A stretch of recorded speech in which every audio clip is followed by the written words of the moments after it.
Palm oil సాగు చేసే రైతులకు మహర్దశ పట్టనుందన్నారు మంత్రి తుమ్మల నాగేశ్వరరావు. భద్రాద్రి కొత్తగూడెం జిల్లాలో పర్యటించిన వ్యవసాయ మంత్రి లింగాలపల్లిలో పామాయిల్ రైతుల రాష్ట్ర స్థాయి సమ్మేళనానికి ముఖ్య అతిథిగా హాజరయ్యారు. రైతులంతా పామాయిల్ సాగు చేస్తే రాబోయే రోజుల్లో అద్భుత లాభాలుంటాయని చెప్పారు. సాంప్రదాయ పంటలే కాకుండా హార్టికల్చర్పై కూడా రైతులు దృష్టి పెట్టాలని సూచించారు తుమ్మల.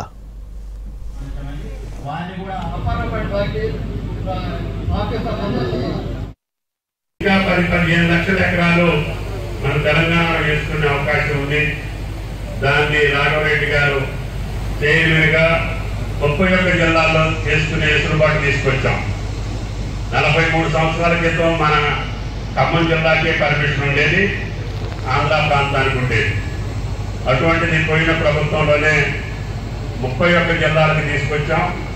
అన్ని జిల్లాలు కూడా ఈనాడు కొన్ని ప్రైవేట్ కంపెనీలకి, కొన్ని ఆయిల్ పెట్టి కూడా ఉంచి ఈ యొక్క వ్యవసాయాన్ని ముందుకు తీసుకెళ్తే రైతు నిబ్బరంగా నిశ్చింతగా వ్యవసాయం ఎప్పుడు కూడా అతన్ని మోసం చేసే అవకాశం ఉండదనే ఆలోచనతో ఈనాడు నాకు ఈ ప్రభుత్వంలో వచ్చినటువంటి అవకాశాన్ని, నేను ఏ శాఖలో ఉన్నా ఈ శాఖని ప్రోత్సహిస్తూనే దీనికి కావలసినటువంటి వెసులుబాటు క్రియేట్ చేసి పోయిన ప్రభుత్వంలో మన ఫ్యాక్టరీ రావటం వలన ధర కూడా అనుకున్నట్టుగా ఒడిదుడుకులున్నా ఈనాడు రైతుకు సంతోషపడేటట్టుగా ధర జరుగుతూ ఉంది. జావా గారు చాలా అనుభవజ్ఞులు. ఆయన ఫ్యాక్టరీ కూడా ఖమ్మం జిల్లాలో పొడిజార్లో ఏర్పాటు అవుతుంది. రేపు 2-3 నెలల్లో,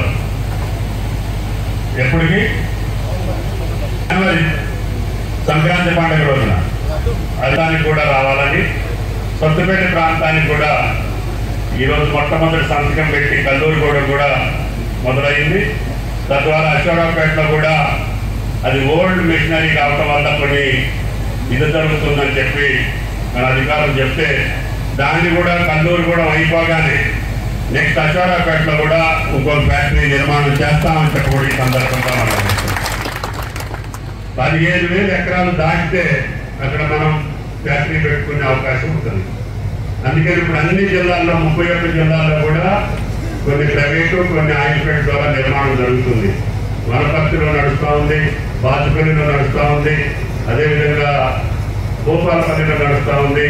అన్ని జిల్లాల్లో కూడా మీరు ఎంత త్వరగా ప్లాంటేషన్ వేస్తే అంత త్వరగా మీ వెనకనే ఫ్యాక్టరీలు వస్తాయి. ఇప్పుడు సిద్దిపేట ఫ్యాక్టరీ తెలంగాణలో ఉన్న పంట మొత్తం వెళ్ళినా కూడా నడపగలిగే శక్తికి దాన్ని నిర్మాణం చేశాం. ఇక నుంచి మీరు ఒక్క రోజు కూడా, 1 గంట కూడా మీ ట్రాక్టర్ 5 నిమిషాలు కూడా ఫ్యాక్టరీ దగ్గర ఉండే పని లేదు. అందుకని నేనేం చెప్పానంటే ఖమ్మం జిల్లా పంట కూడా అవసరమైతే సిద్దిపేటకి ట్రాన్స్ఫర్ చేయండి. మన దగ్గర ఎక్కడ ఒక రైతు ట్రాక్టర్ 5 నిమిషాలు కూడా వెయిట్ చేయవద్దు అని అధికారులు